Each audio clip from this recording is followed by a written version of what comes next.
Hello, Sports fan. This is Stephen A with Sports Choice Plus.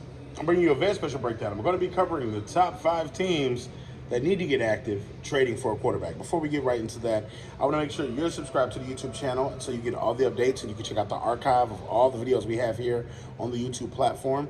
Without further ado, let's get right into it. Looking at this NFL draft, you have a lot of quarterback talent. From free agency to the actual quarterback market in college, you have a lot of different guys that not only could be cornerstones or either stopgaps to help your team get to the next level. These 5 teams that I'm going to name are definitely teams that need to get busy or get active so they can make sure they get a quarterback. The number one team that I'm going to start with is number 5 is what I believe is going to be the Minnesota Vikings. Not only do the Minnesota Vikings have the 11th overall draft pick, they're waiting on Kirk Cousins to make a decision. To me, honestly, you have Justin Jefferson as the quarterback. You have a lot of different weapons on offense. And Kirk Cousins is essentially quiet on if he wants to come back to the Vikings, quiet if he wants to just enter free agency. So you're kind of over a barrel, if you will. And you got to ask yourself, for the Minnesota standpoint, when do you move on? Kirk Cousins is showing you the best that he can show you, and he's coming back off of a knee injury. When do you move on and say, you know what, we're going to go younger, we're going to go with the guy, we're going to try to actually hook our wagon to this guy and go forward with that? When are you going to actually put that energy into that and build around and hit the reset button, if you will? Because going with a younger quarterback allows you to hit the reset button and you get to essentially get 4 to 5 years of a guy and possibly let him grow with Justin Jefferson. Yes, it may be a shock in the locker room because Kirk's their guy, but you got to think this is a business. You're doing what's best for the team, not for just one player. So you got to think, a lot of quarterbacks in here that you have that's not named Drake May, that's not named Jaden McDaniels or Caleb Miller, and you got to think Penix. You got to think Michigan's quarterback that's coming in. You have a lot of different guys. Joe Flacco could be a leader if you want to go with a veteran. So it's a number of guys that you could possibly trade up to or trade a draft pick to or get moving motion-wise free agency to bring in a Russell Wilson. So it's different things that you can do to kind of set yourself up for success. And I think that, the Minnesota Vikings need to get active at number 5. Coming in at number 4. They already have a quarterback, but I don't know if they're happy with their quarterback situation. That's the Denver Broncos. They're drafting at number 12. If you're going to go ahead and get rid of Russell Wilson, go ahead and get rid of him. Go ahead and clear the decks. Go ahead and get the salary cap all together. Go ahead and get everything out the way so you can go ahead and trade up for one of these younger quarterbacks. Don't go the route of getting a veteran. You guys go get your guy that Sean Payton wants, that he's going to be happy with, and he's going to actually get out there and do it. Because you don't want another situation where you have a quarterback that you don't want in the building, and now it's an awkward work environment. Now it's awkward because the person's probably not really a fit for your scheme. Sean Payton wants a guy that's going to play his style of offense, that's going to make his kind of throws that he can control.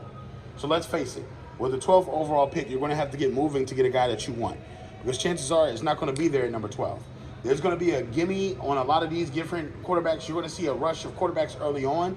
I don't think a lot of quarterbacks are going to be on the board by 12 that you actually want. So you're going to have to actually move up a little bit, even if it's trading up 3 or 4 spots.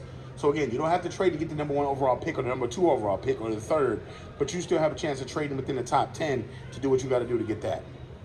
Coming in at number 3, they need a quarterback bad. They made bad decisions in signing their quarterback to a long-term extension. That's the New York Football Giants. The New York Football Giants got Saquon Barkley, and they essentially gave him the deal that they were supposed to give Daniel Jones. So essentially, you should have franchise tagged Daniel Jones and essentially gave Saquon Barkley the big deal. Now you're seeing with this, Daniel Jones isn't quite the quarterback you thought he was. He had a pretty good season in a year where he needed a contract, and all of a sudden you paid him. Now you're responsible for that contract. Now you have to somehow get out of that contract and then trade possibly Daniel Jones and a pick, or either just stick with Daniel Jones as your starter, which I don't think is going to be a good thing in New York. Sitting another year with Daniel Jones at the quarterback position is not going to grow this wide receiver room. It's not going to do anything for Saquon Barkley. So you got to ask yourself, realistically, is this the smart path to keep Daniel Jones as your quarterback? The answer is hell no. You need to trade him out. Go get somebody that's going to actually do something well. Coming in at number 2, even though they have the number 2 overall pick, I think you got to think their best bet for them is probably trading down. I think that in a case of the Washington Commanders, they're number 2, and you think to yourself, from a standpoint, you can trade back and possibly you don't need to trade up because you're not going to. You can. I mean, if you really believe, I'm gonna be honest with you. I don't know if they're going to, because on one hand, you can trade back or you can trade forward. To me, Justin Fields is a reliable option. Caleb Williams is an option. And you got to think, Caleb Williams is a DC kid. Would you give him like a RG3 kind of package to give him the Bears? Would you give up a couple of draft picks, a couple of first overalls, a couple of seconds, third? I think Caleb Williams is a good fit in DC because that's his backyard. Virginia area, DC area, to me, and again, they can trade up or trade back because I'm going to be honest with you. Sam Howell's not a bad quarterback. He's not great. But you got to think, there's other quarterbacks in the market that could be suffice. You can hit the reset button and draft a quarterback if you want. Drake May, Jaden Daniels, or Caleb Williams, or either Justin Fields. I wouldn't be mad seeing Justin Fields in a Commander uniform. Under the right conditions offensively, having all the weapons he has skill set wise in Washington, go for it. I think that's a great fit. If you think about it, Justin in Washington, you know. But I think they could also trade for Caleb Williams. I don't see a reason why not. Make the Bears' job easier.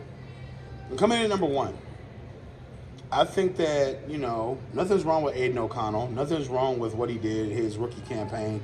And we saw the kid really try. But the Las Vegas Raiders need a quarterback. They need a quarterback bad. They need somebody that's going to actually put a shot in their arm and actually lead this franchise. Not Jimmy G. He's not going to be on the team. But you need somebody that's actually going to be a builder. Somebody that you can put that cornerstone and Devontae Adams can believe in. That a lot of these offensive veterans can believe in. And I think that with that being said, this is the time to make that choice. If you have an opportunity to have Antonio Pierce as your coach, match him up with a quarterback that he can be married to where they can grow together as quarterback and coach, where they can actually have an offensive coordinator that has hunkered down, once the offense understands what wanted and needed, and put the playbook together, build the offense around him. At number 13, I don't think you're going to get the quarterback that you want at number 13. And I don't think that the Raiders have enough money to pay who they really want to pay offensively for a quarterback position.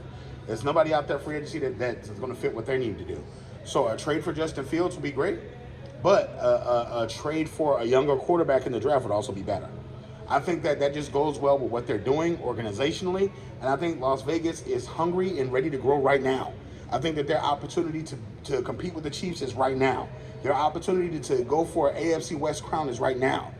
So why wait? So all these teams potentially can make noise and make the playoffs. All these teams potentially could do something next year because a quarterback could change your whole trajectory on you being on the brim of the playoffs and actually being somebody that can make noise in the playoffs. And once you get inside the playoffs, you just need a chance. You can start winning games, get on a hot streak. We've seen the Packers do it. We've seen the Chiefs do it. We've seen anybody do it. Just get on a hot streak and all of a sudden you're in the Super Bowl. So, all you NFL fans, if you heard your team's name in there, from the Raiders, from the Vikings, to the Broncos, to the Giants, to the Commanders, what are your thoughts on what they should do in the draft? What do you think they should do at quarterback position? Definitely let your voice be heard on Sports Choice Plus, and definitely check out the archives so you can get all the updates and all the breakdowns. We'll see you in the very next video.